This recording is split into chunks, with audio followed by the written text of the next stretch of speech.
ஜனநாயகன் படத்துடைய தீர்ப்பு வெளியாயிருந்தது. அது வந்து ஒரு புறம் வந்து அரசியல் அழுத்தம், இன்னொரு புறம் ஈகோ பிரச்சனை.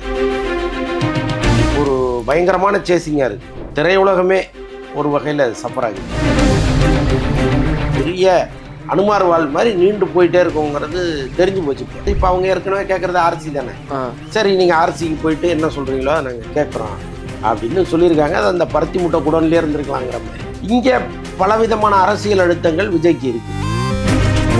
விஜய் அவர்களுடைய ஃபேன்ஸ் எல்லாரும் டிஎம்கே அவங்களுடைய சண்டை போட்டுட்டு இருந்தாங்க. சென்ட்ரல் கவர்மெண்ட்டு தான் ஆக்சுவலாக வந்து ஸ்டேட் கவர்மெண்ட் வந்து சென்சார் போர்டை கட்டுப்படுத்த முடியாது.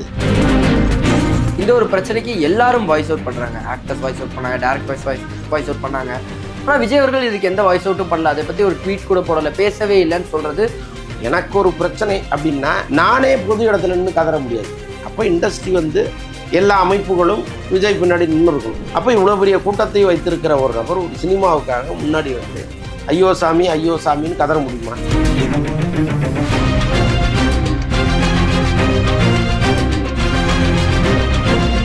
வணக்கம், நீங்கள் பார்த்துட்டு இருக்கிறது டேக் ஒன் தமிழ். நான் உங்கள் விஜய் பிராணேஷ். இன்னைக்கு கூட சினிமா விமர்சகர் மற்றும் மூத்த பத்திரிகையாளர் அந்தரன் அவர்கள் இருக்காங்க.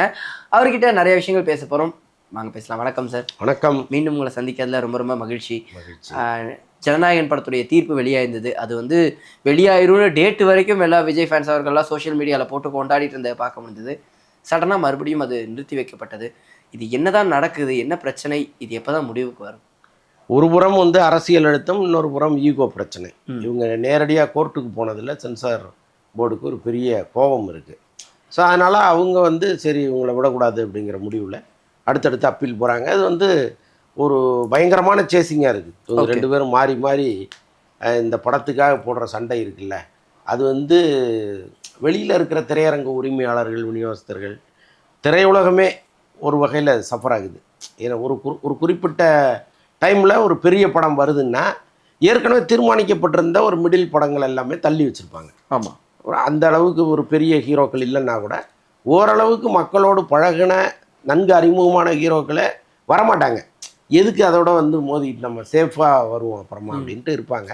ஸோ இதில் வந்து எல்லாருமே ரிலீஸ் டேட்டை கணிக்க முடியாத அளவுக்கு இப்போ ஒரு மாதிரி ஒடுங்கி போய் உட்காந்துருக்காங்க. எந்த வாரம் வந்தாலும் அந்த வாரம் ஜனநாயகன் வந்துடும்னா இப்போ அவங்களுக்கு தேட்டரும் கிடைக்காது, கலெக்ஷனும் வராது, தேவையில்லாத நேரத்தில் வந்து மாட்டிக்கக்கூடாதுங்கிறதுனால பயந்து போய் உட்காந்துருக்காங்க. இது ஒட்டுமொத்த இண்டஸ்ட்ரிக்கே ஒரு பெரிய ஒரு நடுக்கத்தை கொடுத்துக்கிட்டு இருக்கு. இது எப்போ இந்த பிரச்சனை தீர்மோங்கிற ஒரு கவலையும் கொடுத்துக்கிட்டு இருக்கு. ஸோ இப்படிப்பட்ட சூழ்நிலையில் தான் ஜனநாயகன் குறித்து நீதிமன்ற தீர்ப்பு கடைசியாக வந்தது நீங்கள் பார்த்துருப்பீங்க. மறுபடியும் இந்த தனி நீதிபதி ஆஷாட்டே போங்க அப்படின்ட்டாங்க. இப்போ அவங்க மீண்டும் விசாரித்து அவங்க ஒரு தீர்ப்பு சொல்லி அந்த தீர்ப்பை சென்சார் போர்டு அக்செப்ட் பண்ணுதா அல்லது வந்து ஜனநாயகன் குழு அக்செப்ட் பண்ணுதா, யாரோ ஒருத்தருக்கு ஆதரவாக தான் சொல்ல முடியும். அப்போ ஏதோ ஒரு தரப்பு வந்து மீண்டும் அப்பீலுக்கு போகிறதுக்கெல்லாம் வாய்ப்பு இருக்குது. இது ஒரு பெரிய அனுமார் வாழ் மாதிரி நீண்டு போயிட்டே இருக்குங்கிறது தெரிஞ்சு போச்சு இப்போ இவங்களுக்கு, ஜனநாயகன் படக்குழுக்கு. இப்போ அந்த தயாரிப்பாளர் ஒரு முடிவு எடுத்திருக்கிறாரு. ஆக்சுவலாக இப்போ நம்ம பேசிக்கிட்டு இருக்கும்போது ஏற்பட்ட முடிவு தான் அது. அதில் என்னென்னா நம்ம வந்து கோர்ட்டுக்கே போக வேண்டாம். இப்போ தனி நீதிபதி முன்னாடியே அந்த வழக்கு வரும்பொழுது நாங்கள் வழக்கை வாபஸ் வாங்கிக்கிறோம், நாங்கள் வந்து நேரடியாக சென்சார் போர்டோட நாங்கள் டீல் வச்சுக்கிறோம், நீங்கள் விட்டுருங்க அப்படிங்கிற மாதிரி அந்த வழக்கிலேருந்து வெளியேறுவதற்கான ஒரு முயற்சியை தயாரிப்பாளர் எடுக்க போகிறார். அதற்கப்புறம் சென்சார் போர்டு வந்து இப்போ அவங்க ஏற்கனவே கேட்குறது ஆர்சி தானே. சரி, நீங்கள் ஆர்சிக்கு போயிட்டு என்ன சொல்கிறீங்களோ நாங்கள் கேட்குறோம் அப்படின்னு சொல்லியிருக்காங்க. அது அந்த பருத்தி முட்டை குடன்லேயே இருந்திருக்கலாங்கிற மாதிரி. ஓகே, அன்னைக்கே அவங்க வந்து இந்த முடிவு எடுத்திருந்தாங்கன்னா இந்நேரம் படம் ரிலீஸ் ஆகிருக்கும். பட் அதுக்கு அது மட்டும் காரணம் இல்லை, வேறு ஏதேதோ காரணங்களும் இருக்கு இல்லையா. ஸோ அதனால் இப்போ இவங்க எடுக்கிற முடிவையும் அவங்க எப்படி எதிர்கொள்ள போகிறாங்க, உடனடியாக வந்து அந்த சென்சார் போர்டு கூட்டி அந்த ரிவைசிங் கமிட்டியை கூட்டி உடனடியாக அந்த படத்தை பார்ப்பாங்களா, அல்லது எங்களுக்கு 20 நாள் டைம் இருக்குது, நாங்கள் ஒரு 20 நாள் கழிச்சு தான் சொல்லுவோம் அப்படின்ட்டு காத்திருக்காங்களா, எதுவுமே புரியல. எனக்கு என்னென்னா இப்போ பிப்ரவரி எண்டில் வந்து எப்படியும் எலெக்ஷன் டேட் அறிவிச்சுவாங்க. அறிவித்த பிறகு இந்த படம் வர முடியாது. அப்போ நீதிமன்றமும் சென்சார் போர்டும் தாமதமாக ஒரு விஷயத்தை கையில் எடுக்கும்போது ஆட்டோமேட்டிக்காக இவங்க போய் அந்த நெருக்கடிக்குள்ளே சிக்கிப்பாங்களோன்னு தோணுது. என்ன நடக்க போகுதுன்னு தெரியல, பெரிய விடுகதையாக இருக்குது. ஆனால் சார் இப்போது இந்த ஒரு முடிவை கோர்ட்டுக்கு போக வேண்டாம், சுமூகமாக பேசி இதுக்கு ஒரு முடிவு கொண்டு வரலான்னு அப்போவே எடுத்திருந்தா பொங்கல் டேட்லேயே படம் வந்து ரிலீஸ் ஆக வாய்ப்பு இருந்திருக்குமா? ஏன்னா நான் ஒரு போஸ்ட் பார்த்து அதை வச்சு கேட்குறேன். இல்லை நம்ம அப்படியெல்லாம் முடிவு எடுத்துருக்க முடியாது. என்னப்பா அவங்க ரிவைசிங் கமிட்டி போங்கன்னு சொல்லியிருக்காங்க. இங்கே பலவிதமான அரசியல் அழுத்தங்கள் விஜய்க்கு இருக்குது. ஓகே. அப்போ ரிவைசிங் கமிட்டிக்கு போனால் கூட அங்கே அவங்க வந்து கட்டுகளை கொடுப்பாங்க, அதை சொல்கிறதுக்கு எத்தனை நாள் எடுத்துப்பாங்கன்னெல்லாம் தெரியாதுல்ல. ஸோ எப்படி இருந்தாலும் அது காம்ப்ளிகேஷனான ஒரு இடத்துல தான் இருந்துச்சு ஜனநாயகன். Okay sir. ஆனால் சோஷியல் மீடியா பொறுத்த வரைக்கும் விஜய் அவர்களுடைய ஃபேன்ஸ் எல்லாரும் இவங்களோட சண்டை போட்டுட்டு இருந்தாங்க, டிஎம்கே அவங்களோடைய சண்டை போட்டுட்டு இருந்தாங்க. ஆனால் சர்டிஃபிகேஷன் இஷ்யூ பிரச்சனை இருக்கிறதா இருக்கட்டும், அது சென்ட்ரல் கவர்மெண்ட் தானே. அது ஆக்சுவலி என்ன பிரச்சனை, இது எந்த சைட்லேருந்து விஜய் அவர்களுக்கு அழுத்தம் கொடுக்கப்பட்டுச்சு? சென்ட்ரல் கவர்மெண்ட்டு தான். ஆக்சுவலாக வந்து ஸ்டேட் கவர்மெண்ட் வந்து சென்சார் போர்டை கட்டுப்படுத்த முடியாது. ஆனால் விஜய் என்ன ஒரு கருத்து வச்சிருக்கிறாருன்னா, நேரடி கூட்டணி வந்து அதிமுக பிஜேபி, மறைமுக கூட்டணி திமுக பிஜேபின்னு அவர் சொல்கிறாரு.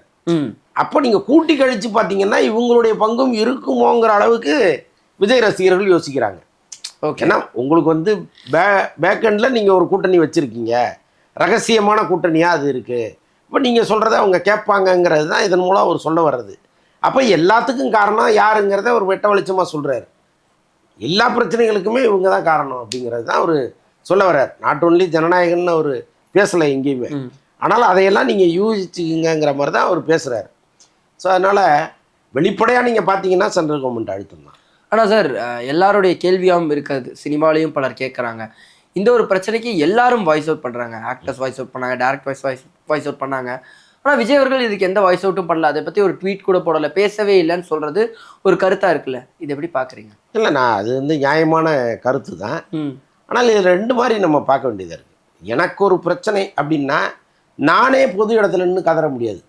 எனக்கு இப்படி ஒரு பிரச்சனை ஆயிடுச்சு, எல்லாம் வாங்க எனக்காக குரல் கொடுங்கன்னு கேட்க முடியாது. உங்களுக்கு ஒரு பிரச்சனைன்னா மற்றவர் வர்றது தான் சரியாக இருக்கும்.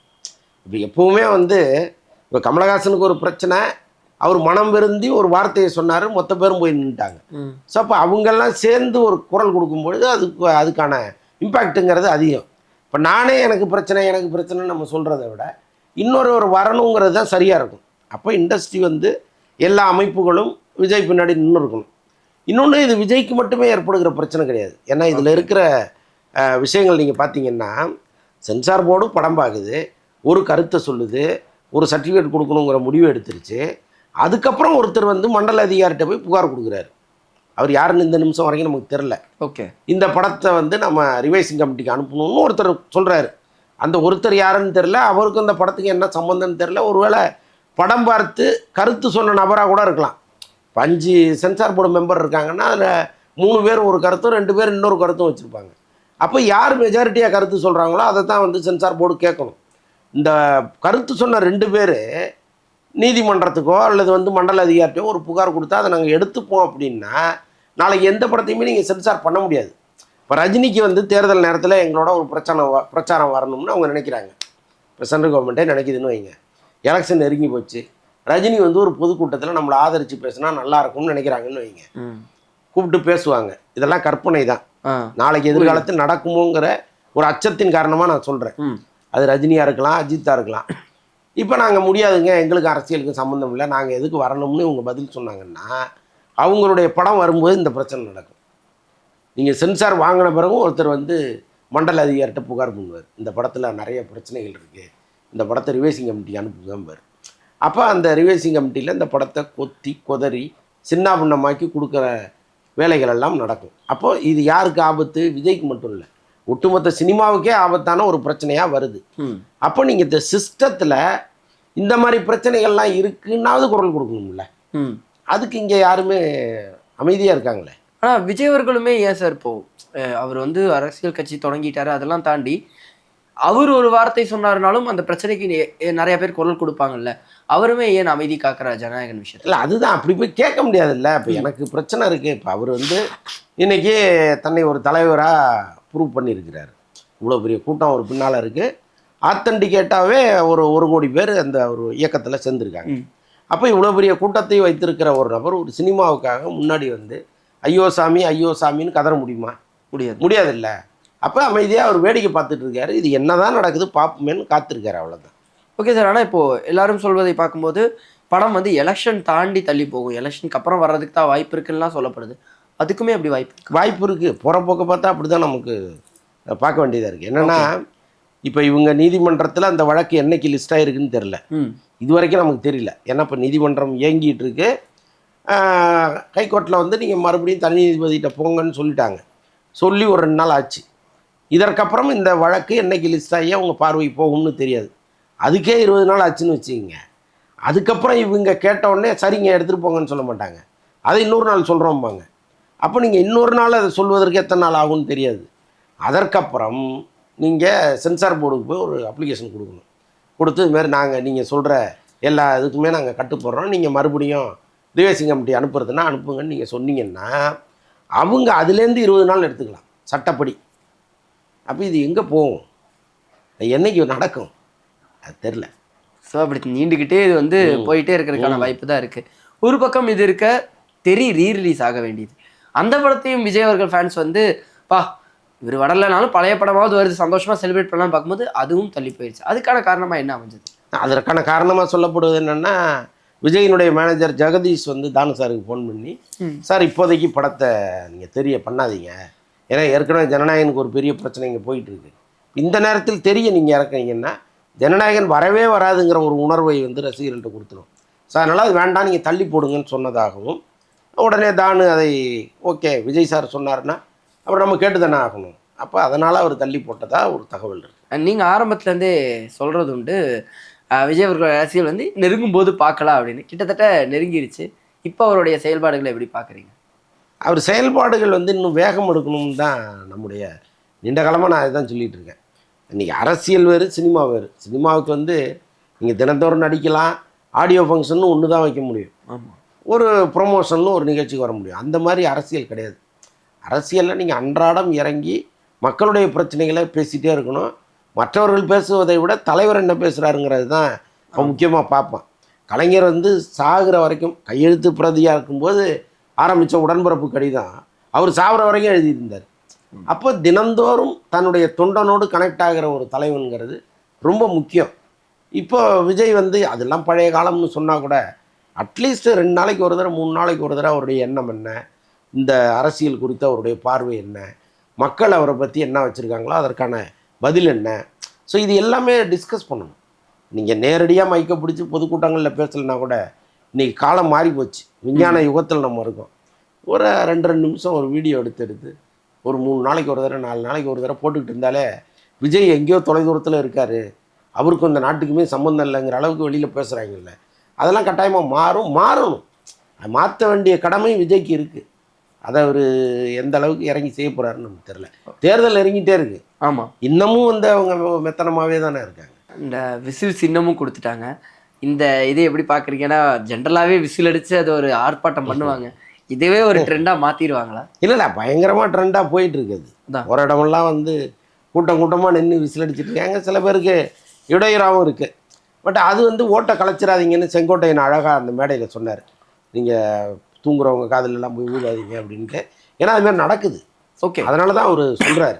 நீங்கள் ரொம்ப உற்சாக மிகுதியிலே பிள்ளை ஏதாவது பண்ணி ஓட்டை கலைச்சி விட்றாதீங்கிறது தான் அவர் சொல்ல வர்றது. ஸோ அதனால் விசில்ங்கிறது ரொம்ப ஈஸியாக மக்கள்கிட்ட போய் சேருகிற ஒரு சின்னமாக இருக்குது. அதுவும் விஜய்க்கு ரொம்ப பிடித்தமான சின்னமாகவும் இருக்குது. ஸோ அதனால் இந்த விசில் எந்த அளவுக்கு தேர்தல் கை கொடுக்க போகுதுன்னு பார்ப்போம். பட் செங்கோட்டையன் சொன்னதை எல்லாருமே கேட்டால் கட்சிக்கே ரொம்ப நல்லது. ஆனால் கேம்பெயின் சாங்காகவே கோட் படத்தில் வர பாடல் மாறும்னு யாருமே எதிர்பார்க்கறதுக்கு அது எல்லாரும் போட்டுட்டு இருந்தாங்க. என்னப்பா முன்னாடியே தெரியுமான்னு? அப்படி தெரியறதுக்குலாம் வாய்ப்பு இல்லைல்ல. இப்போ இவங்களுக்கு 9 சின்னமோ 10 சின்னமோ ஒதுக்குறாங்க, அதில் விசில் ஒன்று, அதனால் அந்த விசிலே இவங்க எடுத்துக்கிறாங்க. ஓகே சார், நிறைய விஷயங்கள் பேசணும். இந்த ஒரு சந்திப்புக்கு ரொம்ப ரொம்ப நன்றி. நன்றி.